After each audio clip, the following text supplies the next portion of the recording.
देवसुतं देवं कंसचाणूरमर्दनं देवकी परमानन्दं कृष्णं वन्दे जगद्गुरुं। गुरुर्ब्रह्मा गुरुर्विष्णु गुरुर्देवो महेश्वरः गुरुः साक्षात् परब्रह्म तस्मै श्री गुरवे नमः। नमोस्तुते व्यासविशालबुद्धे फुल्लारविन्दायतभद्रनेत्रं येन त्वया भारततैलपूर्णः प्रज्वालितो ज्ञानमयप्रदीपः श्रुतिस्मृतिपुराणानाम् आलयं करुणालयं नमामि भगवत्पाद शङ्करं लोकशङ्करं शङ्करं लोकशङ्करं। रागारुच्चारमात्रेण मुखान्निर्यातिपातकं पुनः प्रवेशसन्देहे कप्मकारस्तत्कपाटवत्। प्रभू रामचंद्रांच्या नामाचं महिमा सांगणारा हा श्लोक आहे। राकारोच्चार मात्रेण मुखान निर्याती पातकम। राम शब्दाचं उच्चारण करताना जेव्हा आपण रा असं म्हणतो तेव्हा आपला आ केला जातो। रा म्हटला की आपल्या शरीरातलं पाप बाहेर पडतो। पुढे शंका असते की बाहेरचं पाप परत आत प्रवेश करू नये। पुनः प्रवेश संदेहे मकारस्तत्कपाटवत। म म्हटला की ओठ बंद होता।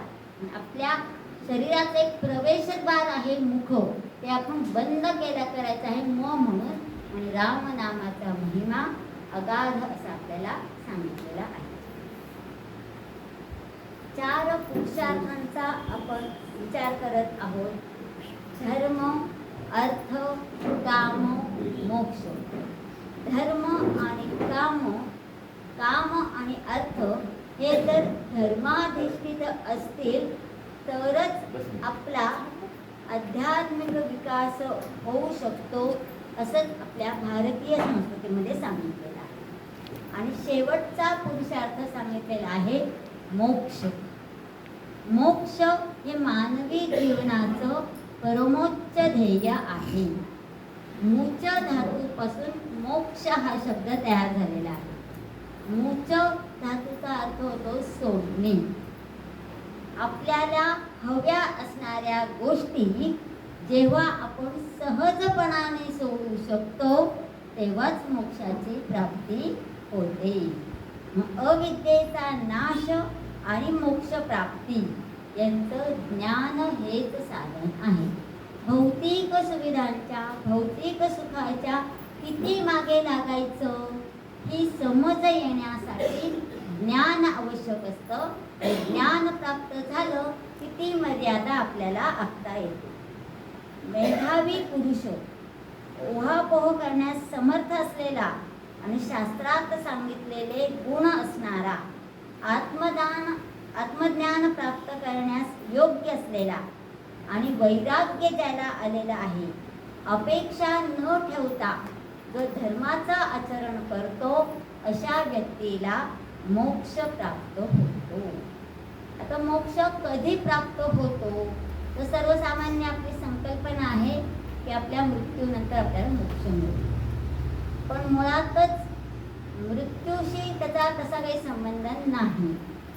जगत असतानाच आपण जेव्हा आपल्या सर्व कृती निष्काम भावनेने करतो, निष्कर्मतेने करतो, सर्व कर्म आपले भगवत चरणी समर्पित झालेले असतात, त्यावेळेसच आपल्याला मोक्ष मिळतो। काल आपण जगन्नाथ पंडितांची गोष्ट ऐकलेली आहे। त्यांनाही गंगा घाटावरती प्रत्यक्ष गंगेने स्वीकृत करून मोक्षच साधलेला आहे। तसं आपल्याला बालकृष्णांचं एक नाव आहे मुकुंद। बालम मुकुंदम मनसा स्मरामि। हा मुकुंदाची गोष्ट काय आहे तर प्रलय काळामध्ये मुकुंदांचं चित्र आपण बघितलं, बाल मुकुंद। तर ते चित्र कसं आहे तर पाण्याच्या लाटा येतात, त्या पाण्याच्या लाटांमध्ये पानांचा एक द्रोण तयार झालेला आहे त्या द्रोणामध्ये बालरूपातले कृष्ण छानसे पहुडलेले आहे आणि त्यांची ॲक्शन कशी आहे तर पायाचा अंगठा मुखाने चोपला आहे. बाळलीला अगदी बाल्यावस्थेत आपण असतो, 6-7 महिन्याचं बाळ असतो तोपर्यंतच ही क्रिया शक्य होते. आपले पाय आपल्या मुखापर्यंत पोहोचतात, नंतर आपल्या नमस्कारासाठी सुद्धा वापरत नाही, इतकी शारीरिक स्थिती येतात. मग अशा या विलोभनीय बालकाचं दृश्य बघितल्यावर मार्कंडेय ऋषी अतिशय प्रसन्न झालेले आहेत. त्यांचा सगळा थकवा तिथे निघून गेलेला आहे आणि त्यांना तिथे मोक्ष म्हणजेच मुक्ती प्राप्त झाली. जन्म मरणाच्या चक्रातून मुक्ती मिळालेली आहे. आपले बुवा सांगतात मोक्ष मुक्ती ही मृत्यूनंतरची स्थिती नाही, तर मृत्यूपूर्वीची स्थिती आहे. कारण की शरीर हे नष्ट होतं आणि आत्मा हा अमर असतो.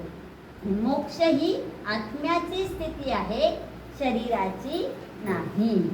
म्हणून शरीराचं आकर्षण आपण जेव्हा जगत असतो तेव्हा आपल्याला आपल्या शरीराचा, आपल्या रूपाचा, आपल्या सौंदर्याचा खूप अभिमान असतो आणि त्या देहाभिमानापासून जेव्हा आपण दूर जातो तेव्हा आपल्याला मुक्ती मिळते. तारुण्यात आपलं शरीर अतिशय सुंदर, रसयुक्त, विलोभनीय असं असतं आणि जसं आपण वृद्धत्वाकडे जातो तसे आपले एक एक अवयव आपल्याला इशारे द्यायला लागतात आणि मग आपण तेच दुखण्याची व्यथा करावी का भगवंताची सूचना समजावी की आता आपण एक एक कार्यातले आपलं ते मन गुंतलेलं आहे ते थोडंसं आवर्त घ्यायला पाहिजे, याची ही सूचना भगवंतांनी आपल्याला दिलेली आहे. देगलूरकर महाराज म्हणतात, दैन्य पारतंत्र्य दुःखाची पूर्ण निवृत्ती म्हणजेच मोक्ष. आपल्या जीवनातलं दैन्य निघून गेलं पाहिजे. दैन्य कोणत्या कोणत्या प्रकारचे असतात ते आपण समजून घेतलेलं आहे. पारतंत्र्य म्हणजे एखादं जसा इंग्लंडने आपल्या भारताचे राज्य केलेलं होते, आपण का भारत देश पारतंत्र्यातच होता, पण आपणही स्वतः अनेकदा इतरांच्याच नियंत्रणाखाली असतो. जसं आपण घरात असतो, त्या घरामध्ये एक कर्ता पुरुष असतो, त्याच्याच अंडर आपल्याला आपले सगळे निर्णय घ्यावे लागतात. किंवा कंपनीत जातो तिथे yes boss, yes madam, yes sir हीच भूमिका असते. तुम्हाला कितीही ती नाही पटली तरी आपल्याला तेच स्वीकारावं लागतं, तरच आपली नोकरी, आपली उपजीविका सुरक्षित राहते. मग हे पारतंत्र्य. आणि दुःख, जसं सुख व्यक्तिसापेक्ष आहे तसं दुःख पण व्यक्तिसापेक्षच आहे. एखादी घटना दुःखदायकच आहे, दुःख येतच आपल्या जीवनामध्ये, पण ती घटना किती काळ कवटाळून बसायचं, काळाप्रमाणे त्याची तीव्रता ही कमी होत जाते. आणि भगवत विचारांची सोबत आपल्यासोबत असेल त्या दुःखातून सहजरित्या तरुण जाण्याचं सामर्थ्य आपल्याला प्राप्त होतं आणि हे सामर्थ्य ज्याला प्राप्त होतं त्यालाच मुक्ती मिळते, त्यालाच मोक्ष मिळतो. जिवंत असतानाच आसक्ती विरहित जीवन जगणं आणि निष्काम कर्मयोगाने जगणं यालाच मोक्ष असं म्हटलेलं आहे. चारही पुरुषार्थ धर्म, अर्थ, काम, मोक्ष जेव्हा जीवनात येतात तेव्हाच ती व्यक्ती महान बनते. आणि या सगळ्या चारही पुरुषार्थांच्या वर असणारी एक गोष्ट संतांनी सांगितलेली आहे. संत म्हणतात, चहू पुरुषार्थे श्री बैसली भक्ती. म्हणजे एक वेळ चारही पुरुषार्थांची प्राप्ती नाही झाली तरी चालेल, पण भक्तीचा भाव हा असलाच पाहिजे. चारही पुरुषार्थांच्या पलीकडे घेऊन जाणारी ही भक्ती आहे. सिद्धींच्या बाबतीत पण तसंच सांगते, कुठल्याही सिद्धी तुम्ही प्राप्त नाही केल्या तरी चालतील, पण भगवंताची भक्ती ही केलीच पाहिजे. आधी प्रपंच करावा नेटका मग साधावा परमार्थ. हे त्या काळामध्ये योग्य होतं म्हणून समर्थांनी सांगितलेलं आहे. पण प्रपंच आणि परमार्थ एकाच वेळेस करता येतो हे भगवद्गीतेने सांगितलेलं आहे. 60 झाल्यानंतर, निवृत्त झाल्यानंतर देवदेव करू म्हणतो तर देवाच्या मंदिरापर्यंत जाण्यासाठी आपले गुडघे आपल्याला साथ देतील की नाही माहिती नाहीये. म्हणून 20व्या वर्षापासून म्हणजे जेव्हा आपल्याला समजायला लागतं त्या दिवसापासून आपण जर भगवंताचे विचार सद्विचार ज्ञानार्जन करायला सुरुवात केली तर आपले ऐन तारुण्यातले जे दिवस असतात त्यामध्ये आपण बौद्धिक अभ्यास केलेला असतो आणि पुढे त्याला भावाची किनार लागते आणि आपला वृद्धापकाळ हा अतिशय सुंदररित्या व्यतीत होत असतो. आध्यात्मिक विकास होण्याची शक्यता आपल्याला सांगितलेली आहे. भगवान विष्णूंची नावं आपण समजून घेत आहोत. काल 100 नावांपर्यंत आपण पोहोचलेलो आहोत. आज आपण 12वा श्लोक समजून घेणार आहोत. वसुर्वसुमनः सत्यः समात्मा संमितः समः अमोघ पुंडरीकाक्षो वृषकर्मा वृषाकृतिः. वसुमना सत्यः संमितः समः आमोघः पुंडरीकाक्षः वृषकर्मा आणि वृषाकृतिः अशी 9 नामं या श्लोकामध्ये आलेली आहेत. वसू मध्ये आपण अगदी सुरुवातीला बघितलं होतं की 8 वसू 11 रुद्र यांनी मिळून हे विश्व तयार झालेलं आहे. मग तेच वसू हे नाव इथे आलेलं आहे. सगळी भूत सगळे जीव ज्यामध्ये राहतात म्हणून तो परमात्मा वसू आहे. भगवद्गीतेच्या 10व्या अध्यायात सांगितलंय वसूनां पावकश्चास्मि. वसूंमध्ये मी पावक आहे. पावक म्हणजे अग्नी. अग्नीच्या रूपाने मी जीवांमध्ये राहतो आणि मग अग्नीचंही महत्त्व आपण घेतलेलं आहे. जसं जठराग्नी आपण म्हणतो, कामाग्नी आपण म्हणतो. हे सगळे अग्नी आपल्या शरीरात प्रज्वलित होतात आणि मग त्या अग्नीची तृप्ती करण्यासाठीच आपण कार्यरत होत असतो. म्हणून अग्नीला महत्त्व. 8 वसू भागवतामध्ये सांगितलेले आहेत. द्रोण, प्राण, ध्रुव, अर्क, अनी, दोष, वसू आणि विभाव हे भागवत पुराणात सांगितलेली 8 वसूंची नावं.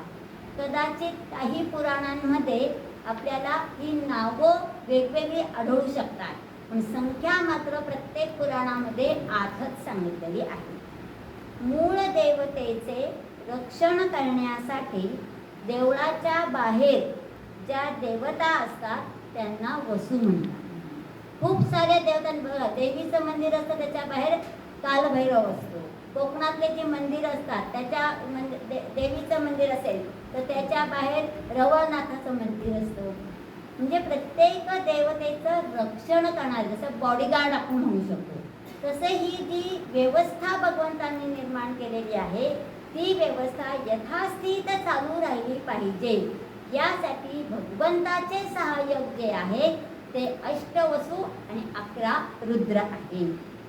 अधर्माचा नाश करणं ही श्री विष्णूंची प्रवृत्ती आहे आणि ते करण्यासाठी त्यांना सहाय्यभूत होणारे वसू आहे.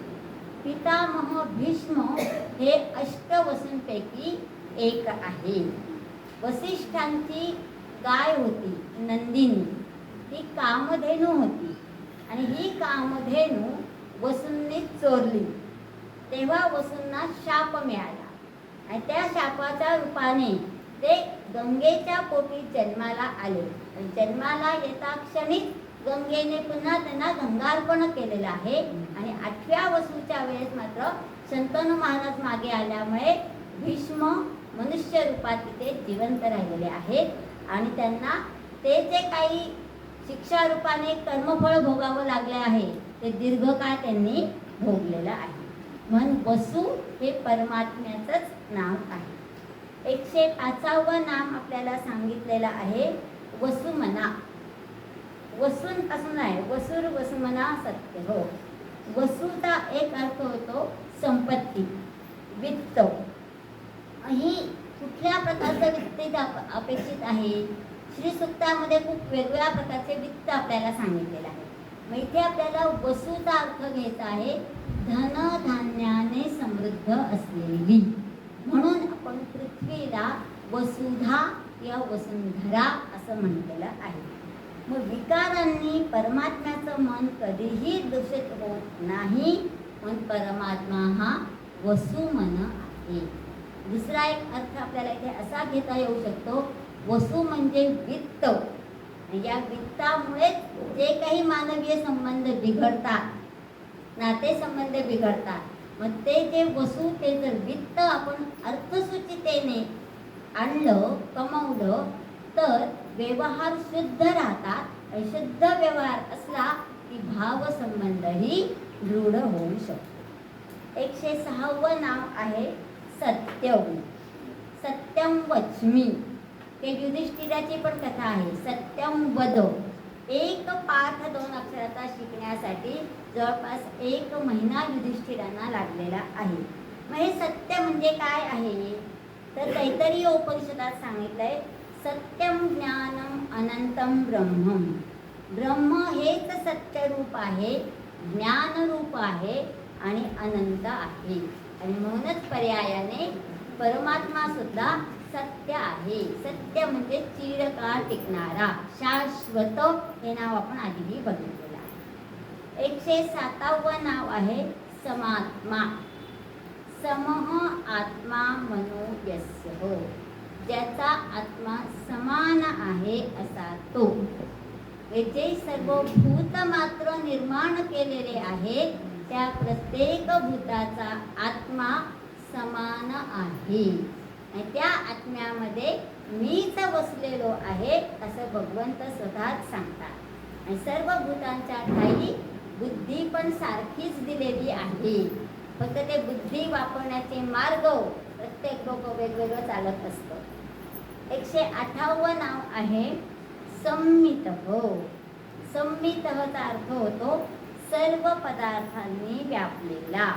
पदार्थांच्या साहाय्याने त्याची ओळख होते. म्हणजे सांख्य शास्त्रामध्ये विश्व हे किती पदार्थांनी तयार झालेलं आहे याची एक शृंखला आपल्याला दिलेली आहे. म्हणजे परब्रह्म हे एक तत्व आहे, त्याच्या पुढे प्रकृती आणि पुरुष आहे, मग सत्व रज गुण हे त्रैगुण्य दिलेलं आहे, मग पंचमहाभूत आहेत, मग 7 तत्व, 11 तत्व, 21 तत्वांपर्यंत ही संख्या आपल्याला गेलेली आहे. म्हणजे एकापासून अनेकापर्यंत आणि अनेकापासून एकापर्यंत हा प्रवास जिथे चालू असतो असा हा संमित हो परमात्मा आहे. दुसरं एक स्पष्टीकरण आपल्याला इथं दिलं जातं, समात्मा संमित हो. जे आपण जोडून म्हणतो तेव्हा त्याची फोड करताना समात्मा संमित हो अशीही करता येते आणि समात्मा असंमित हो अशीही करता येते. आणि असंमितचा अर्थ होतो मोजला जात नाही असा, अनकाउंटेबल. आणि भगवंताचं स्वरूप असंच आहे, आपण त्याला काही असं कुठलं परिमाण घेऊन मोजू शकत नाही. मग ते दोन्हीही अर्थ चपखत बसलेले आहेत. 109वं नाव दिलेलं आहे समह. समह म्हणजे साम्यावस्था. मग कशाची साम्यावस्था आपल्याला इथे सांगितलेली आहे, तर त्रिगुणांची साम्यावस्था. सत्व रज गुण या तिघांमध्ये जेव्हा साम्यावस्था असते तेव्हा ते तत्व समह होते. आणि यापैकी रजोगुणामध्ये ज्यावेळेस चांचल्य निर्माण होतं त्यावेळेस विश्वाची उत्पत्ती झालेली आहे. 110वं नाव आहे अमोघ हो. अ पासून सुरू झालेलं नाव आहे. मोघ म्हणजे वाया जाणं, निष्फळ होणं. जो कधीही निष्फळ होत नाही तो अमोघ. जसं भगवंताचं कुठलंही छोटंसं कर्म आपण केलं, पूजन केलेलं आहे, स्तवन केलेलं आहे, स्मरण केलेलं आहे, तर ते कुठलंही कर्म निष्फळ होत नाही.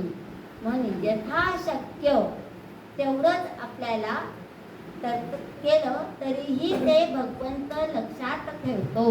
म्हणजे तुम्ही 1 तुलसी दल अर्चन केलं तरीही भगवंत लक्षात ठेवतो आणि 1000 केलं तरीही ते लक्षात ठेवतो. म्हणून उद्याला येताना आपल्याला 1000 दिवसे त्याला नाही मिळाली तर वाईट वाटून घ्यायचं कारण नाही. मिळाली तर उत्तमच आहे. क्रिया आणि नामस्मरण हे आपण सायमल्टेनियसली तिथे करतो आणि त्यामुळे भक्तिभाव वर्धित होतो म्हणून त्या क्रिया आपल्याला सांगितलेल्या आहेत.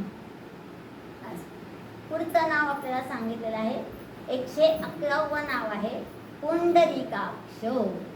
अक्ष म्हणजे डोळा आणि पुंडरीक म्हणजे पांढऱ्या रंगाचं कमळ.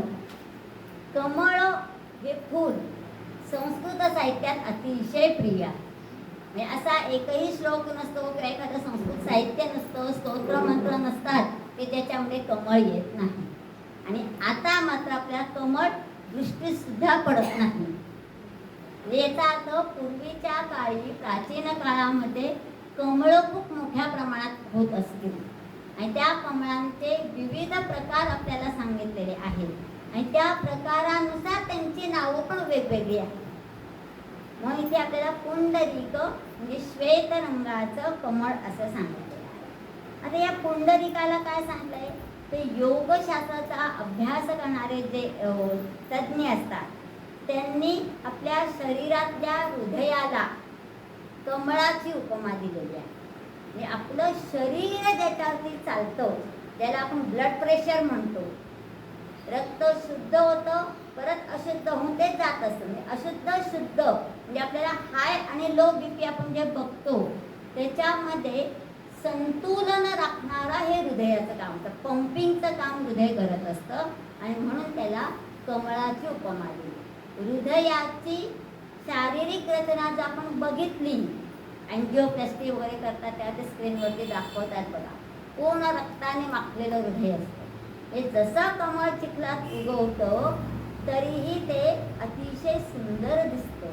तसं हृदय हे आपलं रक्तमासाने माखलेलं आहे आणि तरीही त्याचे ते जोपर्यंत धगधग करताय तोपर्यंतच आपले श्वास चालू आहे. म्हणून पुंडरीकाक्ष आणि नेत्रकमळ. कमलपत्राप्रमाणे ज्याचे नेत्र आहे. आपल्या डोळ्याच्या आकाराला कमलपत्र म्हणजे कमळाच्या पाकळीचा आकार असावा हे सौंदर्याचं लक्षण मानलेलं आहे. आणि ते अतिशय म्हणजे सामुद्रिक लोक जे असतात सामुद्रिक म्हणजे हस्तरेषांचा अभ्यास करणारे त्यांनी पण त्या लक्षणाला महत्त्व दिले. श्री विष्णू सहस्रनामामध्ये पुष्कराक्ष, पद्मनाभ, अरविंदाक्ष, पद्माक्ष, पद्मगर्भ आणि पुंडरीकाक्ष असे सगळे कमळाशी संबंधित भगवान विष्णूंचे नाव आहे. आणि म्हणून आपल्याला पद्म त्यांच्या हातात कमळ आपल्याला दिसत आहे. अलिप्तता सुचवणारं कमळाचं हे प्रतीक आहे. म्हणून कमलपत्र कमळाचं फूल हे महत्त्वाचं सांगितलं. 112वं नाव आहे वृषकर्मा. 113वं नाव आहे वृषाकृती. आणि कालच्या श्लोकातलं आपलं राहिलेलं एक नाव आहे वृषाकपी. तीनही नावांची सुरुवात वृषा या शब्दाने झालेली आहे. वृष शब्दाचे 2 अर्थ सांगितलेले आहेत. वृष शब्द म्हणजे बैल. हे गाय बैल आपण असं दोघेही लक्षात घेणार आहोत. बैल काय काम करतो तर सगळ्यात शक्तिमान बैल असतो. एखाद्या बैलाने किती जमीन नांगरली हे त्या बैलाला कळत नाही.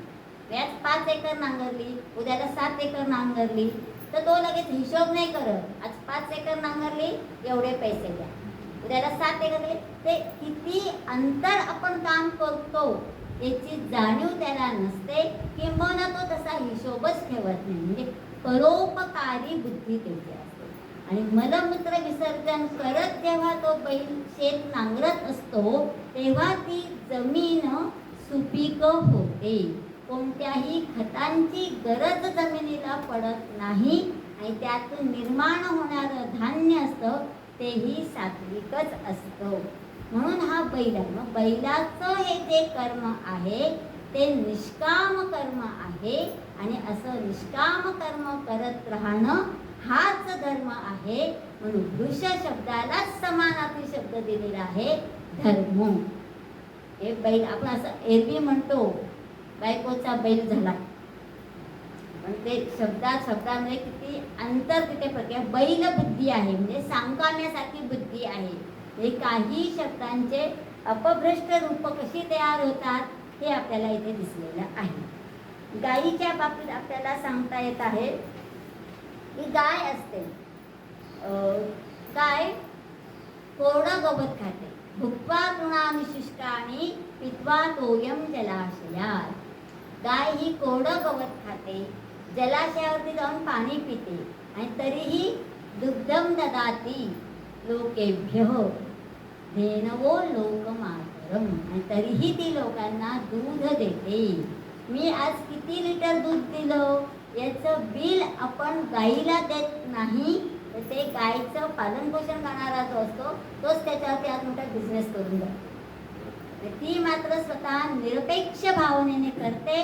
म्हणून गाय आणि बैल हे आपल्या कृषी संस्कृतीतले अत्यंत महत्त्वाचे घटक आहेत, आणि कृषीवरतीच आधारित आपली संस्कृती आहे.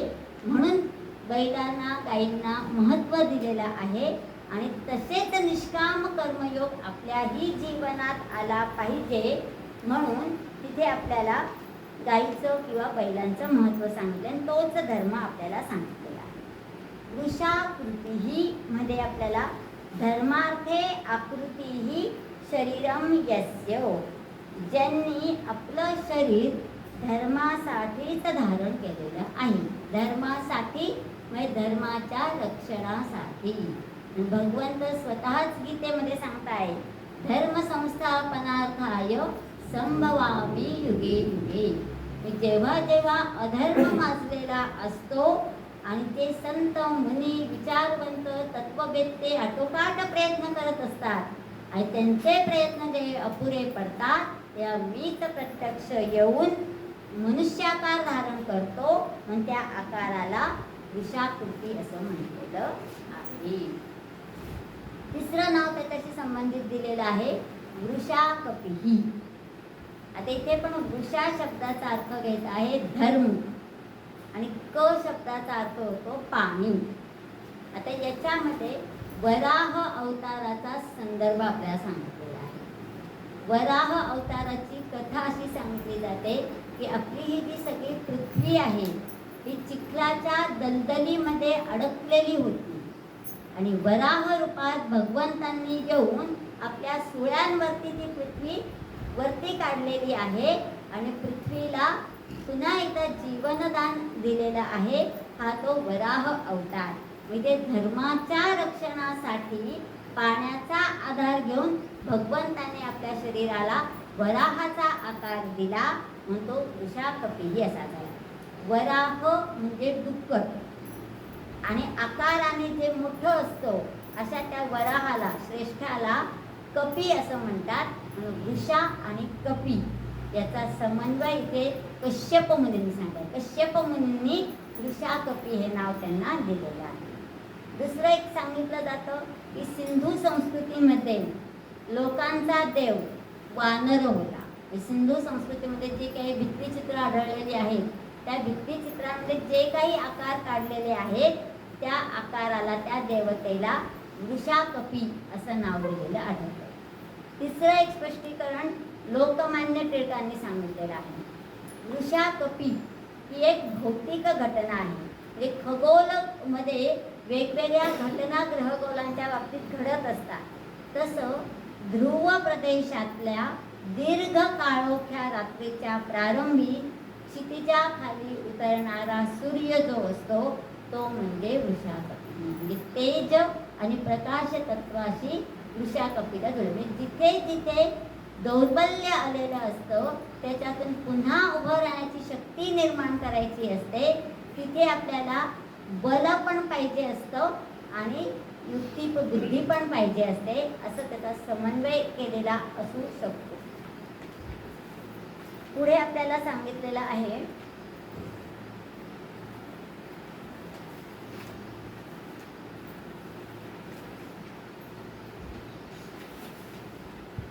एकशे 13 नावांपर्यंत आपलं झालेलं आहे. 12व्या श्लोकापर्यंत आपल्याला 113 श्लोक आलेले आहेत. आता 13वा श्लोक आहे रुद्रो बहुशिरा बभ्रुर् विश्वयोनिषु चिश्रवः अमृतशाश्वतस्थाणुर्वरारोहो महातपः.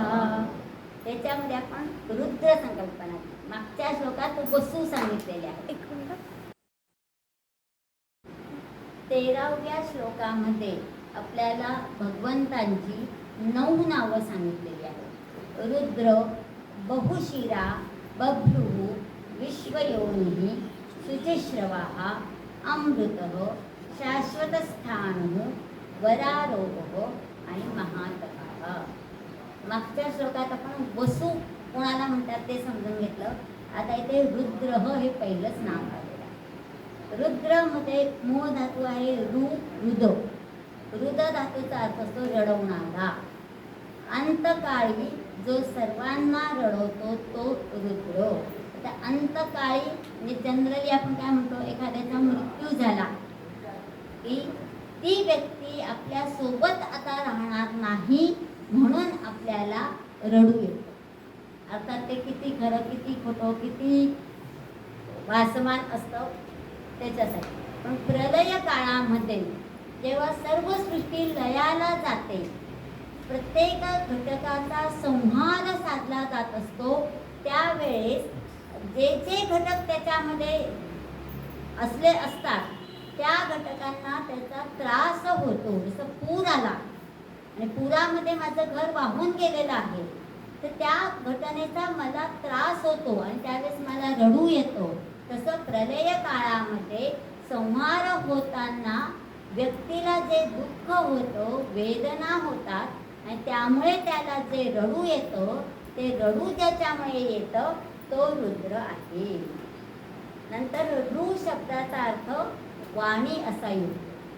जे आपण मुखातून जे बोलत असतो ते आपल्या मुखातून बोलवून घेणारे जी शक्ती आहे ती शक्ती म्हणजेच रुद्र, म्हणजेच परमात्मा आहे.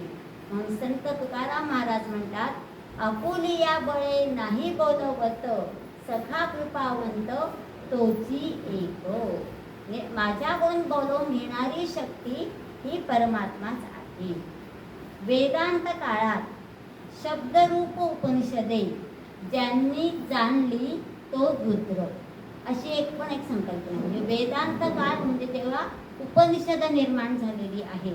ते वेद आणि उपनिषद शब्दांच्या माध्यमातून जो जाणतो तो रुद्र. आता या रुद्राची उत्पत्तीच कशी झाली? सगळ्या देवांच्या व्युत्पत्तीच्या खूप रोचक कथा आपल्याला सांगितलेल्या आहेत.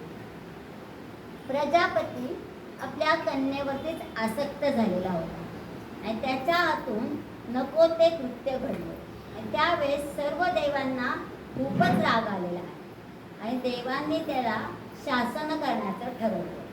पण त्यात ते असमर्थ ठरलेले आहे. तेव्हा सर्व देवांनी आपल्या उग्र शक्ती एकत्रित केल्या आणि त्या एकत्रित उग्र शक्तीतून जो पुरुष निर्माण झाला तो पुरुष म्हणजे रुद्र. आता त्याच्यावरती कामगिरी सोपवलेली आहे प्रजापतीला शासन करण्याची. रुद्राने प्रजापतीला शासन केलेलं आहे आणि त्याच्या मोबदल्यात देवांनी बक्षीस म्हणून त्याला पशूंचं आधिपत्य दिलेलं आहे. म्हणून रुद्राला पशुपती असं म्हणतात. आणि पशुपती हे नाव भगवान शंकरांचं आहे. म्हणून भगवान शंकर म्हणजेच रुद्र आहे. पुन्हा एकदा शैव तत्व आणि वैष्णव तत्व इथे एकत्रित आलेले आहे. शिव आणि विष्णू हे वेगळे नाहीच. म्हणून 33 कोटी देवांची जी नावं येतात त्यात 11 रुद्र आणि 8 वसू हे समाविष्टच असतात. मुख्य देव 3च, ब्रह्मा, विष्णू, महेश. आणि त्यांच्या हाताखाली काम करणारी जी टीम आहे त्यातल्या मुख्य टीममध्ये 11 रुद्र आणि 8 वसू येतात. थोडक्यात संहारकाळी जो प्रजेचा संहार करतो आणि ते करताना त्यांना रडवतो तो रुद्र आहे. आणखीन एक अर्थ खूप छान सांगितला आहे, ते म्हणजे आपण तन मन धनाने समर्पित होऊन भगवंताची आराधना करतो आहे, तपश्चर्या करतो आहे आणि तपश्चर्या पूर्ण झाल्यावर प्रत्यक्ष भगवंत जेव्हा समोर प्रकट होतात त्या भगवत दर्शनामुळे आपल्या चित्तवृत्ती इतक्या प्रसन्न झालेल्या असतात की आपल्या डोळ्यातून आपोआप अश्रू व्हायला लागतात. ते आनंदाश्रू असतात. त्यालाही रुद्र असंच म्हटलेलं आहे. हे प्रत्येक नामाच्या वेळेस बघा, जसा तो संहार करणारा सांगितलेला आहे तसा तो शांत चित्त करणाराही सांगितला आहे. एकाच वेळेस दोन्ही क्रिया करणारा तो आहे. 115वं नाव आहे बहुशिरा. शिरस म्हणजे मस्तक, डोकं. बहु म्हणजे अनेक, ज्याची अनेक मस्तके आहेत असा तो. सहस्त्रशीर्षा देवा, पुरुष सूक्ताची सुरुवात असते दिली. एक सहस्त्र डोके भगवंताला आहे. जसं रावणाला 10 डोके होते, पण आता फिजिकली तर असं काही शक्य नाही. तर याचा अर्थ आपल्याला घेता येईल. जसं दशानन शब्दाची फोड करताना आपण म्हणतो की 10 शास्त्रांमध्ये जो विद्वान होता तो दशानन. तसं भगवंताला सहस्त्र तत्व, सृष्टी निर्माण करताना ज्या अनेक गोष्टी निर्माण झालेल्या आहेत त्यातली जी सहस्त्र तत्व असतील त्यानेच ती निर्माण केली आहे. पण साहजिकच तोच जाणणारा असणार आहे. मन बहुशिरा. मग मस्तकांच्या संख्येबाबत मात्र इथे काही ठिकाणी बदल झालेला आपल्याला दिसून येतो. 116वं नाव आहे बभ्रुः. भ्रू धातूचा अर्थ होतो भरण पोषण करणारा. हे पण पुनरावृत्ती झालेलं नाव आहे. आणि परत उत्पत्ती आणि स्थिती सांगते. वरच्या 2 नावांमध्ये संहार करणारा रुद्र सांगितला, तर पुढच्या लगेच 2 नावांमध्ये आपल्याला उत्पत्ती आणि स्थिती सांगणारी नावं आलेली आहेत. 117वं नाव आहे विश्वयोनी. योनी म्हणजे उत्पत्तीचं स्थान, आणि विश्वाच्या उत्पत्तीचं स्थान, विश्वाच्या निर्मितीचं कारण हे परमात्माच आहे, म्हणून विश्वयोनी असं म्हणतात. जसं आपल्याला ब्रह्मदेवांना पद्मयोनी म्हणतात, कमळातून जन्मलेले म्हणून पद्मयोनी. ब्रह्मदेव नेहमीच कमळावर आसनस्थ झालेले आपल्याला दिसतात. 118वं नाव आहे शुचिश्रवाः. शुची म्हणजे पावित्र्य. शुचिता हा शब्द आपण ऐकतो आहोत. आणि श्रवः म्हणजे ऐकण्यास योग्य, ऐकण्याजोगं जे असेल ते. मग ही जी भगवंताची पवित्र नावं आहे ती ऐकण्यास योग्यच आहे. ती ऐकल्यानेच आपल्या आध्यात्मिक विकास साधला जाणार आहे, म्हणून शुचिश्रवाः. अमृताहुनी गोड देवा तुझे नाम, म्हणून पुढचं नाव पण आलेलं आहे अमृत. अमृत परत एकदा अ पासून सुरू झालेलं आहे. अजर अमरः अमृतः अशी नावं भगवंताला दिलेली आहे. म्हणजे त्याला जन्म नाही, त्याला मृत्यू नाही, त्याला वृद्धत्व नाही, आणि तरीही असा तो अमर्याद सुख देणारा आहे, तो अमृतः. 120वं नाव आहे शाश्वत स्थाणुः. या पूर्वीच्या श्लोकांमध्ये आपण शाश्वत नाव वेगळं घेतलेलं आहे आणि स्थाणुः नाव वेगळं घेतलेलं आहे. आता इथे तीच नावं एकत्र केलेली आहेत. शाश्वत शब्दामध्ये नित्यत्व, चिरंतनता सांगितलेली आहे, आणि स्थाणु शब्दामध्ये स्थिरता सांगितलेली आहे. म्हणजे स्थिरत्व आणि नित्यता सांगणारं जे नाव आहे ते म्हणजे शाश्वत स्थाणुः. 121वं नाव आहे वरारोहः, आणि 122वं नाव आहे महातपः. ज्याने महान असं तप केलेलं आहे तो महातपः. सृष्टी निर्माण करायची, विश्वाचं कारण बनायचं, विश्वनिर्मिती काय एवढी सोपी नाही आहे. आपल्याला साधं एखाद्या पदार्थाची रेसिपी करायचं म्हटलं तरी ते महत्कार्य असतं. भगवंताने विश्व निर्माण केलेलं आहे, यासाठी त्यांनी जे तप केलेलं आहे, म्हणून त्यांना महातपः असं म्हटलेलं आहे. वरारोह या शब्दामध्ये वर शब्दाचा अर्थ होतो श्रेष्ठ, आणि आरोह शब्दाचा अर्थ होतो चढणे. असं एखादं श्रेष्ठ स्थान हवं ज्याच्यावरती मी चढल्यावर तिथून मला कोणीही उतर म्हणणार नाही. आणि मग असं स्थान कोणतं आहे तर भगवंताची मांडी. माझी भक्ती एवढी श्रेष्ठ झाली पाहिजे की मला भगवंताच्या मांडीवरती जाऊन बसता आलं पाहिजे. आईच्या मांडीवरती जसे लेकरू जाऊन बसतं आणि आई त्याला हातांनी घट्ट कवटाळते, त्याच्या डोक्याचा तिच्या हृदयाशी स्पर्श होतो आणि त्यावेळेस तिला जे आत्मिक समाधान मिळतं, अशी अवीट गोडी असणारी मधुर भेट भक्त आणि भगवंतांची होते. तेव्हा ते त्या जागेला म्हटलेलं आहे वरारोहो. मग अशा स्थानावरती आरूढ झाल्यावर परत येण्याचा कोणताही संभव नसतो. यद्गत्वान निवर्तन्ते तद्धामो परमं मम. असं ठिकाण मला मिळालं पाहिजे की ज्या ठिकाणाहून तू निघून जा असं मला कोणीही म्हणणार नाही. पण त्या ठिकाणापर्यंत जाण्याचा प्रवास मात्र आपल्यालाच करावा लागतो. इथे आठवते ती ध्रुव बाळाची गोष्ट. उत्तानपाद नावाचा राजा होता. त्याला 2 पत्नी होत्या, सुरुची आणि सुनीती. नावं पण अगदी समर्पक ठेवले. म्हणजे आपल्या पुराणातल्या प्रत्येक कथेमधली नावं ही पण खूप समर्पक आणि सूचक अशी आपल्याला सांगितली. सुरुची ही उत्तानपाद राजाची आवडती पत्नी होती आणि सुनीती ही नावडती होती. आणि एक दिवशी असं झालंय की सुनीतीचा मुलगा ध्रुव हा उत्तानपाद राजाच्या मांडीवरती जाऊन बसलेला आहे. आणि लांबून येणाऱ्या सुरुचीने हे दृश्य बघितलं तेव्हा तिला खूप राग आलेला आहे. कदाचित तिला वरारोहचा अर्थ माहिती असेल. तेव्हा आपला मुलगा राजाच्या मांडीवरती बसला तरच तो भविष्यात राजा होईल, त्या जर ध्रुव बसला तर माझ्या बाळाला असुरक्षितता निर्माण होईल असा भाव तिच्या मनात निर्माण झालेला असावा. आणि त्यावेळेस तिने त्या ध्रुवाचा हात धरून तिला मांडीवरून ओढलेलं आहे. आणि त्यावेळेस तो लहानगा ध्रुव रडत रडत सुनीती मातेकडे गेलेला. त्यावेळेस सुनीती मातेची भूमिका अतिशय स्पृहणीय आहे. साहजिक आहे, सवती मत्सर जागृत होता अशा ठिकाणी. माझ्या मुलाला काही महत्व नाहीच का, तू का बरं असं हात धरून ओढलं असं सुनीती माता म्हणू शकलेली असते. पण ध्रुव जेव्हा तिच्याकडे रडत आलेला आहे तेव्हा सुनीतीने एकच वाक्य त्याला सांगितलं. 4-5 वर्षातच तो ध्रुव बाळ होता, तरी तिने त्याला काय वाक्य सांगितले बघा. बाळा, मोठे असतात ते, मोठ्यांच्या वागण्याकडे आपण फार लक्ष देऊ नये, म्हणजेच भांडण पुढे वाढवू नये. सुनीती नावाप्रमाणेच तिने योग्य ती नीती ध्रुव बाळाला सांगितली.